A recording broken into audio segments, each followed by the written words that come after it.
13 साल के बाद दिन में साक्षात्कार की प्रक्रिया होती है और आधी रात में परिणाम जारी होता है।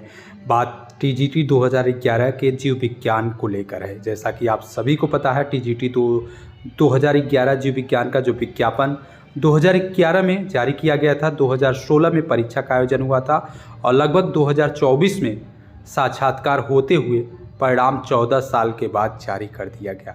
आपको बता दें, इस परिणाम में 35 पदों के सापेक्ष 34 अभ्यर्थियों का सिलेक्शन हुआ है और 13 साल के बाद अभ्यर्थियों को नौकरी मिली है।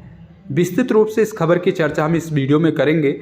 उससे पहले आपको दूसरी खबर की बात बता दें, इलाहाबाद विश्वविद्यालय में एमटीएस की परीक्षा रद्द करने की सूचना मिल चुकी है और पुनः परीक्षा 15 दिसंबर को आयोजित की जाएगी।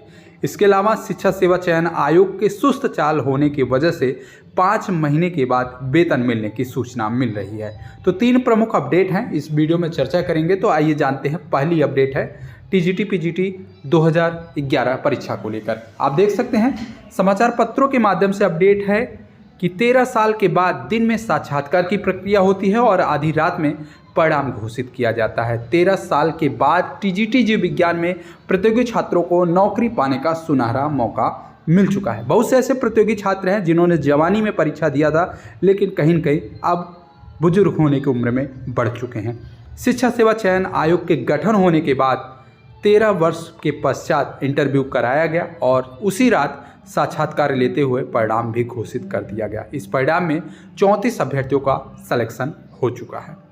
पूरी खबर पर चर्चा करें तो आपको बता दें, प्रयागराज से अपडेट है कि टीजीटी 2011 जीव विज्ञान का इंटरव्यू करीब 13 साल के लंबे इंतजार के बाद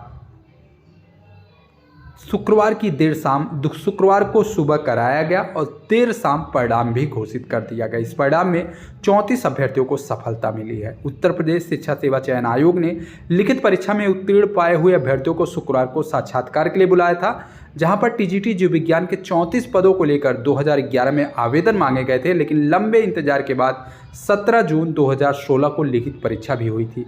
आगे की भर्ती प्रक्रिया शिक्षा सेवा चयन आयोग के अंतर्गत पूरी करने का निर्णय लिया गया था। ऐसे में यह प्रक्रिया फिर लंबित हो गई। हालांकि न्यायालय के आदेश के बाद आयोग ने शुक्रवार को साक्षात्कार आयोजित कर लिया। लिखित परीक्षा के आधार पर 164 अभ्यर्थियों को बुलाया गया था, लेकिन 76 अभ्यर्थी पहुंच पाए थे। शनिवार को इसका परिणाम घोषित करते हुए 34 अभ्यर्थियों को चयन कर लिया गया। आपको बता दें, इस परिणाम में अनारक्षित वर्ग में 10 अभ्यर्थी, ओबीसी वर्ग में 13 अभ्यर्थी और अनुसूचित जाति के 11 अभ्यर्थी घोषित किए गए हैं। अनारक्षित वर्ग में सफल होने वाले विवेक कुमार वर्मा को सबसे अधिक अंक 423.17 अंक मिले हैं। वहीं सबसे कम अंक पाने वाले प्रवीण कुमार, जिनका अंक है 400.6833 अंक प्राप्त हुए हैं। इसी कैटेगरी में एक्स सर्विस कोटे के तहत अगर बात करें तो राजेश प्रताप सिंह ने 238.07 अंक प्राप्त किए हैं। वहीं ओबीसी वर्ग में अगर बात करें तो संतोष कुमार सिंह को सबसे अधिक अंक 399.1067 मिले हैं। वहीं अशोक कुमार बंसवार को सबसे कम 387.07 अंक प्राप्त हुए हैं। एससी कैटेगरी में अगर बात करें तो सबसे अधिक अंक प्रदीप कुमार चौधरी को 391.7367 मिले हैं और वहीं वीरेंद्र कुमार को सबसे कम 328.16 अंक मिले हैं। नया शिक्षा सेवा चयन आयोग के माध्यम से यह प्रक्रिया पूरी की गई है। इस भर्ती का विज्ञापन 2011 में लिया गया था और परीक्षा 2016 में लिखित रूप में हुई थी और अब परिणाम 2024 में घोषित हुआ है। तो 34 अभ्यर्थियों का अब चयन इस भर्ती में पूरा कर लिया गया है। आप देख सकते हैं, अलग अलग समाचार पत्रों के माध्यम से अपडेट है कि टीजीटी बायो 2011 के लिए 34 अभ्यर्थियों का सिलेक्शन कर दिया गया है। शुक्रवार को साक्षात्कार संपन्न होने के बाद प्रोफेसर अध्यक्ष कीर्ति पांडे ने 11 सदस्यों, जिसमें सचिव मनोज कुमार और अन्य अधिकारी के साथ परिणाम तैयार करने के लिए पूरी रात आयोग में डटे रहे। सभी ने तय किया कि शुक्रवार को ही परिणाम घोषित कर दिया जाएगा, लेकिन जांच वगैरह में समय लग गया। सुबह 3:30 पर वेबसाइट पर परिणाम अपलोड होने के बाद अध्यक्ष, सदस्य और सचिव सहित दूसरे अधिकारी अपने अपने घरों को गए हैं। तो आप देख सकते हैं, ये बहुत महत्वपूर्ण जानकारी है आप सभी के लिए कि नए शिक्षा सेवा चयन आयोग कितनी तत्परता के साथ परीक्षा फल को घोषित करने में लगी हुई थी और सुबह 3:30 तक परिणाम घोषित करने के बाद सभी लोग अपने अपने घरों को जा सकते हैं। आपको बता दें, सहायता प्राप्त माध्यमिक विद्यालय में प्रशिक्षित स्नातक जीव विज्ञान 2011 के तहत 34 अभ्यर्थियों का चयन कर लिया गया है।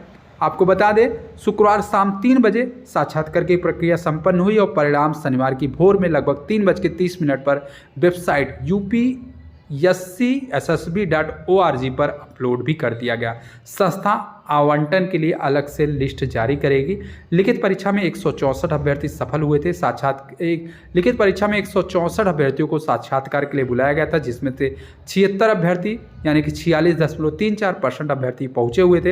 हाईकोर्ट के आदेश पर 13 साल के बाद भर्ती प्रक्रिया पूरी हो चुकी है। माध्यमिक शिक्षा सेवा चयन बोर्ड ने 83 पदों के लिए 18 नवंबर 2011 को विज्ञापन जारी किया था। 5 साल के कठिन समय के बाद 17 जुलाई 2016 को लिखित परीक्षा आयोजित की गई थी। हाईकोर्ट के सख्ती के बाद चयन बोर्ड ने 8 जनवरी 2023 को टीजीटी बायो 2011 की लिखित परीक्षा का परिणाम घोषित कर दिया, लेकिन साक्षात्कार की प्रक्रिया 1 साल के बाद शुक्रवार को देर शाम पूरी कर ली गई है। और आपको बता दें कि अब यह प्रक्रिया लगभग 14 वर्षों के बाद पूरी करने का रिकॉर्ड आयोग को बना दिया गया है। इसके अलावा दूसरी बड़ी अपडेट पर बात करें तो आप सभी को बता दें इलाहाबाद यूनिवर्सिटी की MTS की जो परीक्षा है रद्द हो चुकी है। आगामी पुनः परीक्षा 15 दिसंबर को आयोजित की जाएगी।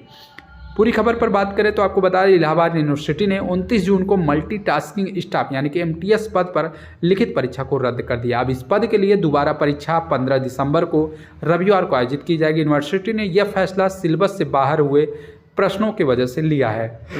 इलाहाबाद यूनिवर्सिटी को 29 जून को इस परीक्षा में शामिल अभ्यर्थियों ने आपत्ति दर्ज की थी कि इसमें काफ़ी विश्वविद्यालय की तरफ से जारी सिलेबस के बाहर से प्रश्न आए हुए थे। हालांकि उस समय परीक्षा को लेकर कोई निर्णय नहीं लिया गया था। बाद में यूनिवर्सिटी ने प्रश्नों की जांच की और ऐसे 30 प्रश्न पाए गए जो सिलेबस के बाहर लिए गए थे। इस प्रकरण को कार्य परिषद में रखा गया था और कार्य परिषद ने परीक्षा रद्द करने का निर्णय लिया। इसके बाद यूनिवर्सिटी ने इस परीक्षा को रद्द कर दिया है। आपको बता दें इलाहाबाद यूनिवर्सिटी की MTS की जो परीक्षा है अब 15 दिसंबर को आयोजित की जाएगी। 29 जून को यह परीक्षा आयोजित की गई थी, जिसमें पाठ्यक्रम से 30 सवाल बाहर से लिए गए थे, जिसकी वजह से परीक्षा को रद्द कर दिया है और अब यह परीक्षा 15 दिसंबर को आयोजित की जाएगी। इसके अलावा हम तीसरी बड़ी अपडेट पर बात करें तो आपको बता दें कि शिक्षा सेवा चयन आयोग के सुस्त चाल की वजह से 5 महीने के बाद मूल वेतन मिलने की सूचना मिल रही है। भत्ता न जुड़ने से कहीं न कहीं असंतुष्टि अभी भी बरकरार है। आपको बता दें प्राथमिक से लेकर एडेड माध्यमिक और उच्च शिक्षण संस्थानों में शिक्षक चयन करने के लिए उत्तर प्रदेश शिक्षा सेवा चयन आयोग के क्रियाशील तो हो गया है, लेकिन 8 महीने के बाद व्यवस्थाएं अभी भी अधूरी चल रही हैं। आयोग में सृजित कर्मचारियों के पदों पर नियुक्ति नहीं हो पाई है। सदस्यों के कार्यभार ग्रहण करने के 5 महीने के बाद वेतन मिला, तो इसमें कोई भत्ता नहीं जुड़ा था, सिर्फ मूल वेतन प्राप्त हुआ। इससे उच्च शिक्षण संस्थानों से सदस्य पद पर आए हुए प्रोफेसर वहां की तुलना में कम वेतन मिलने से कहीं कहीं असंतुष्ट भी हैं। स्थिति यह है कि अब तक सदस्यों की सेवा नियमावली, वेतन भत्ते और सदस्यों की सुरक्षा व्यवस्था से जुड़ा आयोग का प्रस्ताव शासन में लंबित है। शिक्षा सेवा चयन आयोग अधिनियम 2023 में अध्यक्ष, सदस्यों की संख्या, कार्यविधि, आयु अर्हता स्पष्ट कर दी गई है। इस संबंध में 22 दिसंबर 2023 को विशेष सचिव डॉक्टर अखिलेश कुमार मिश्रा की तरफ से जारी विज्ञप्ति में अध्यक्ष और सदस्य पद के लिए देय परिलिपियों में स्पष्ट कर दिया गया। सदस्य पद के लिए नियत वेतन 1,47,000 रुपये राज्य सरकार के द्वारा समय समय पर अनुमन्य किए गए भत्ते और अन्य सुविधाएं देना होगा। इसी क्रम में कार्यभार ग्रहण करने के 5 महीने के बाद केवल मूल वेतन मिलने से कई सदस्यों में आज भी निराशा बनी हुई है। हालांकि यह वेतन पूर्व कार्यस्थल पर प्राप्त हो रहे हैं, वेतन भत्ते नहीं मिल रहे हैं, उन्हें लगभग 35,000 रुपये से ज़्यादा हर महीने आर्थिक नुकसान भी हो रहा है। सुरक्षा के लिए गार्ड नहीं मिले हैं, जबकि आवश्यकता अनुसार उन्हें देर रात तक कार्यालय में रुकना पड़ता है। आवास सुविधा की स्थिति यह है कि अध्यक्ष को ही सरकारी आवास नहीं मिला है। सदस्यों को अपने कार्य के लिए कर्मचारी को भी कमी का सामना करना पड़ रहा है। सेवा सुविधाओं की कमी की वजह उनके कक्षों में भी कमी है। वेतन भत्तों के लिए आयोग के प्रस्ताव पर शासन से अनुमति मिलने पर आर्थिक अंतर खत्म हो सकेगा। आयोग में कुछ भत्ते ऐसे हैं जो शिक्षण संस्थानों में नहीं मिल रहे हैं। तो आप सभी को बता दें कि नए शिक्षा सेवा चयन आयोग में जो कर्मचारी हैं, 2 अध्यक्ष महोदय हैं, इन सभी लोगों को 5 महीने के बाद वेतन मिल चुका है, लेकिन कुछ सदस्य आज भी असंतुष्ट देखने को मिल रहे हैं। तो ये महत्वपूर्ण अपडेट थी। वीडियो को शेयर कर दीजिएगा। चैनल के माध्यम से समय समय पर इसी प्रकार की महत्वपूर्ण सूचना आपको देते रहेंगे। धन्यवाद।